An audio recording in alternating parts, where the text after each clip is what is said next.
DOGE is tanking the DC market. I'm a little worried. And if you look at the graphs, they're sort of astonishing in their downturn. Hey guys, this is John from TurboTenant. We're here to talk about current events from the lens of the independent landlord and how it impacts them. Today we're going to talk about how the headlines related to DOGE layoffs have severely impacted the DC housing prices in that market there, and what landlords should do about it. We're joined here today by Seamus. Hey Seamus, welcome. Hey John, how's it going? Pretty good. You ready to talk about DOGE and housing prices and stuff? Let's do it. I really appreciated your demeanor as you were introducing that, all calm, talking about headlines of DOGE.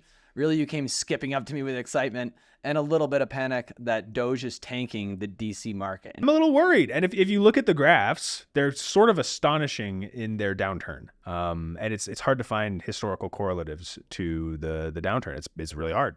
Yeah, you showed me the graphs, and I actually believe the graphs. The red line, which represents this year, started on trend, right? And then it just has kept going down since February when as related to housing prices in the area. And it's not just the DC market. It could be any federal work site across the country with which you actually live pretty close to one here in Colorado. Right near one.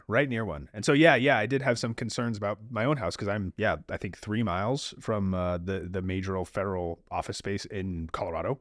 So yeah, I'm a little nervous. I get it. And I know you want me to be like the DOGE defender, right? But really what I was thinking and talking about is people in your situation or individuals that are in DC, what they should consider doing as a result. Okay. I appreciate the pragmatic approach. Let's do it. All right. So we've got 5 different buckets of people. Bucket number 1, you don't live near a site. You're not planning to buy near a site or move near a site. That bucket of individuals, like and subscribe, but you can kind of take a walk. This isn't for you. And this doesn't really relate to you, and I don't think it's necessarily going to impact you. But let's get past them, right? Bucket number 2, we're going to talk about individuals who are landlords and own rental properties in this area. Gotcha. We're going to talk about individuals who own a primary residence in the area. We're going to touch on what renters should do if they're living in the area. And then number 5 is what should opportunistic real estate investors that may be thinking about buying in the upcoming year do with this news.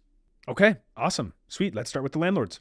Start with the landlords. It's the best place to start. So if you're a landlord right now, housing prices are dropping. Housing values, we should say, do appear to be dropping, right? We've got that marvelous graph that shows the red line from this year. And while it was following trends over the last 3 weeks, it just kind of kept going down. Right.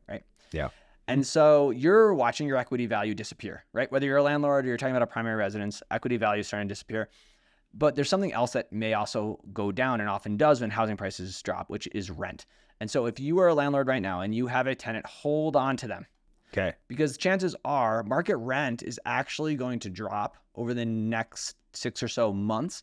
And so if you have a tenant right now that you can make happy and you can hold it on and re-sign, you may actually find yourself earning a little bit more than market rent in the near future if you don't have to go through that vacancy process again. Awesome. Okay, that makes a lot of sense. How do you hold on to them though? Because obviously they're having the opposite incentive to move, right? Yeah, so hopefully you've already been doing the right things, taking care of the property, responding to maintenance requests, and building a strong relationship with this tenant. So they're already primed to stay there. But there are a couple of things that if you're not doing, I strongly suggest starting to sprinkle in now. So one of the things that I've had a lot of success with is if you have to go over for a maintenance request, right? Bring a little something and leave it on the counter when you leave. Last time I did that, I have a property right near a college and I have some recent college grads in there. I actually asked them when they first moved in if they had a favorite type of beer in the area. We've got lots of microbreweries here in Colorado, and they mentioned one. And so whenever I go over, I bring a 6-pack when I fix a maintenance request just to make sure that they stay happy. Gotcha. So you're a bad influence. Well, it's bribing. Yeah. I'm bribing them because at the end of the day, they live in one of the biggest assets I have in my life. And I want them to be happy. I want them to be respectful. And I want them to be forgiving when something that I don't control, like the water heater, goes out, right? Yeah.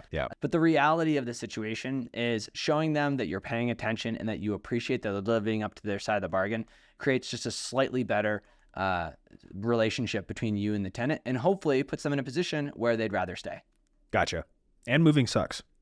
Moving's the worst, right? Nobody enjoys moving. Landlords don't enjoy moving in the turnover process. Renters don't enjoy packing up all their crap and having to lug it across town. Yeah. Hate that. All right, what's number 2? All right, we're talking about individuals whose primary residence is in these areas. That's the worst one. Well, that's like yourself and all of our viewers that actually own and live in DC. And the reality is when your home prices drop and your equity value diminishes, you got to hang tight and you got to be patient, right? And so if you were hoping to refinance that property, you were hoping to move out, you're kind of in a tough situation, and that may be more challenging to do. One thing you can do, though, is historically, when housing prices have dropped, the cost of construction and remodeling has actually come down as well.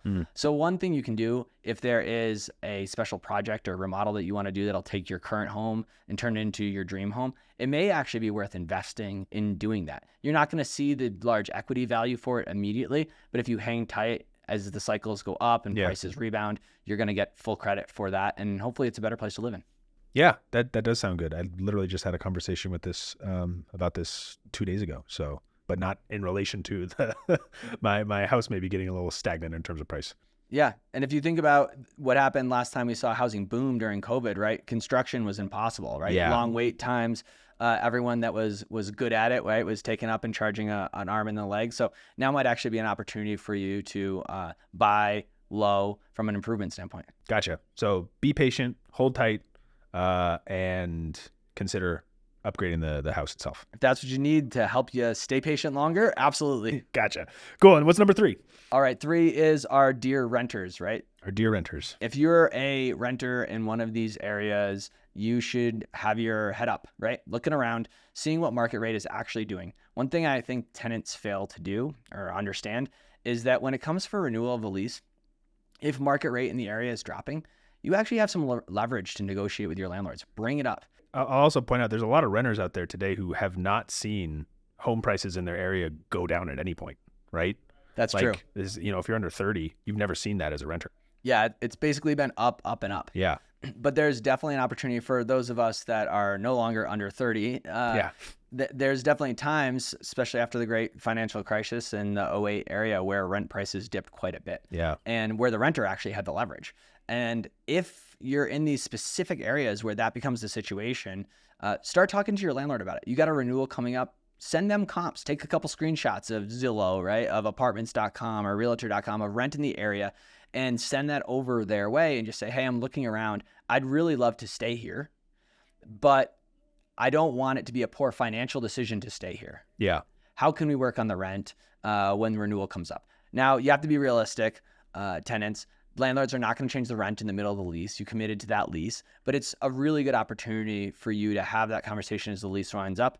And for all the landlords out there, don't be afraid of that conversation. It's a good thing. It's always better to keep a good tenant than it is to have to go back on the market in vacancy. Yep. Especially if rent's going down anyway, right?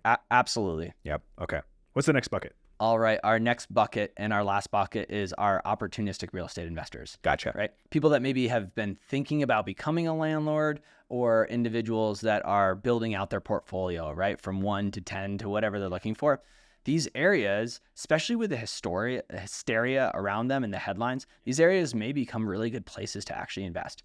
And so it's definitely worthwhile to start looking around in these specific areas, especially if you're someone living, let's say, Northern Virginia or right outside the DC area where you still have really strong home values yourself. And you can start kind of driving in, looking, making contact with real estate agents. Because if this red line on the graph that we saw earlier keeps going down, there may be some really good opportunities to get into a market which is relatively evergreen, meaning people are constantly moving to the DC area, especially as administrations change. And because of that, it's not a bad place, similar to a college town, to have rentals. That makes a lot of sense. Yeah.